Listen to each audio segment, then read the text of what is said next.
19. Anti-Abstractionism. The idea of God, or some substitute for it, keeps cropping up in anti-Christian and atheistic philosophies. A world without God is a world empty of meaning, direction, purpose, and reason. Man's attempts to provide a rational centre and purpose prove finally absurd. Death and unreason conquer all. As a result, men resort to the idea of God in some form in order to preserve the freedom of man. Man needs a backdrop of meaning in order to develop his own meaning. Karl Barth, for example, saw clearly the radical emptiness of the universe of any meaning wherever biblical faith is denied. Barth wanted two very different things. First, the freedom of man from God to be his own Lord and lawmaker. Second, the full insurance of the doctrine of God against the abyss of meaninglessness. Accordingly, he affirmed the biblical doctrines as limiting concepts to keep back the void, provide the insurance of meaning, and thereby give man the freedom to function in a universe of ostensible meaning. Like all such efforts, Barth's attempt was a failure. Such attempts are not new. Paul warns Timothy of the infiltration of the church by traitors who would be outwardly of the faith, but in reality alien to it. 2 Timothy chapter 3, verses 1 to 4. And he concludes by stating that all such have a form of godliness, but are denying the power thereof. From such turn away. 2 Timothy chapter 3, verse 5. To illustrate this fact, a seminary professor savagely criticized a student, D.C., for taking biblical law seriously. I suppose, he said with contempt, you actually believe Deuteronomy chapter 21, verses 18 to 21, and would have a rebellious and delinquent son executed. The student answered Professor D thus: Let us not go into the question of the present validity of the law requiring the death of incorrigible delinquents and criminals. Let us assume for the moment that the law was dropped at the cross. Are you implying that between Moses and Christ, for 1,500 years or so, God did not require this law, which you find disgusting and contemptible? Professor D, who claims to be orthodox, held that the law was merely a teaching device, not intended to be taken seriously or literally. How then does one read any of God's law? How do we take "thou shalt not kill" and "thou shalt not commit adultery"? Deuteronomy chapter 5, verses 17 to 18. For Professor D, the law is not real, because his God is not real. Both the law and his God are limiting concepts. A universal principle is affirmed as a limit, not as a fact. God becomes a fence man builds in order to protect man's universe from unreason. He is not the living God of Scripture, who is a consuming fire. Hebrews chapter 12, verse 29. But man's own limiting notions projected onto the universe or into the future.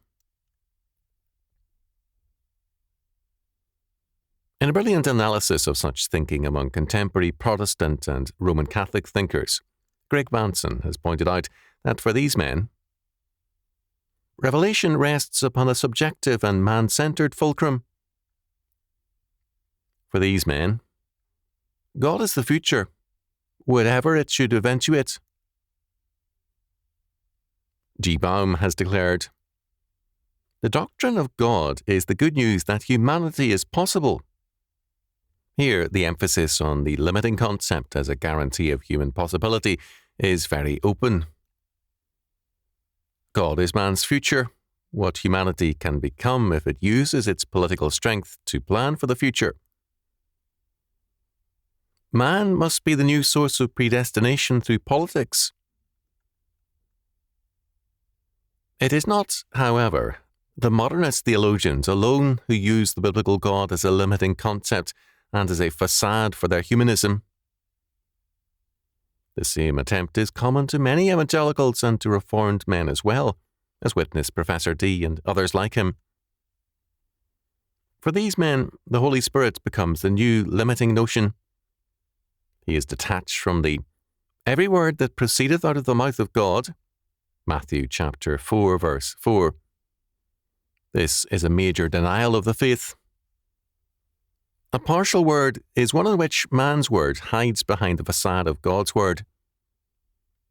If I say that thou shalt not kill and thou shalt not commit adultery are God's word, but that thou shalt not steal and thou shalt not bear false witness, Exodus chapter 20 verses 13 to 16, are culturally conditioned words to be read as such, or that the sexual laws of Leviticus chapter 19 are also culturally conditioned, then my word is made more important than God's word, and then I am the determiner of which word is the word of God for me. I then pass judgment on God as God over God. But this is blasphemy and unbelief. If I likewise determine, apart from the every word of God, and faith in and obedience thereto, what constitutes the Spirit-filled life, then I have raised my spirit into the office of the Holy Spirit, the third person of the Trinity. This, however, is exactly what most advocates of, quote, spiritual, end quote, Christianity have done. In the name of Christ and the Spirit, they have made their spiritual experiences a part of the life of God.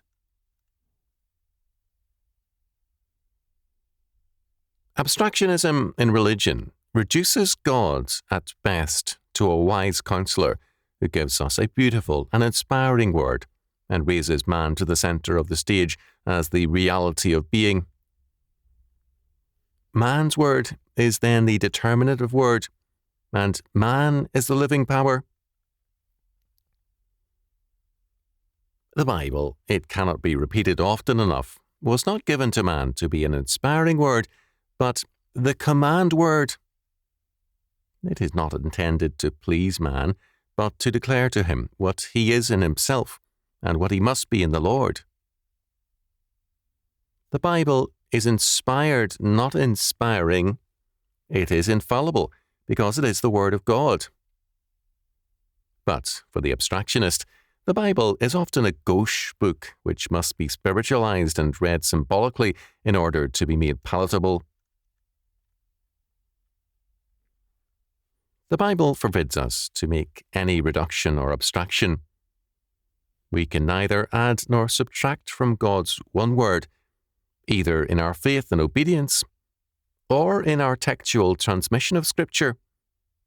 Deuteronomy chapter 4, verses 1 and 2. This command is repeated in Revelation chapter 22, verses 18 and 19. Now, there is a conclusion to the words of that one word. But this is not all. Scripture requires us to take the totality of God's given word. It also requires us to come to Him with the totality of our being. All forms of self-mutilation are forbidden to the priests of God. Leviticus chapter 21, verses 1 to 5. God requires the service of the whole man. This law applies also to all men. All mutilated men are barred from the privileges of the community. Deuteronomy chapter 23, verse 1. Such a man may become a believer and be assured of his eternal security in Christ, Acts chapter 8, verses 26 to 40, but the rule of the kingdom belongs to whole men and requires the wholeness of life. The Christian faith cannot be abstracted into a corner of life which is separated from the rest and is called the religious or the spiritual realm. The religious realm is the totality of all things. A systematic biblical theology will thus find it impossible to limit the religious realm to the ecclesiastical domain. God is totally God and Lord. The universe is totally under him and his law word. A systematic theology which is faithful to the living God will thus speak to the totality of man and his life. It will be systematically and faithfully biblical. To depart from Scripture is to depart from the living God. It is the Word of God which reveals God, not the word of man. Therefore, hear thee the word of the Lord, Jeremiah chapter 2 verse 4, not the abstractions and words of man. Cease ye from man whose breath is in his nostrils, for wherein is he to be accounted of? Isaiah chapter 2 verse 22.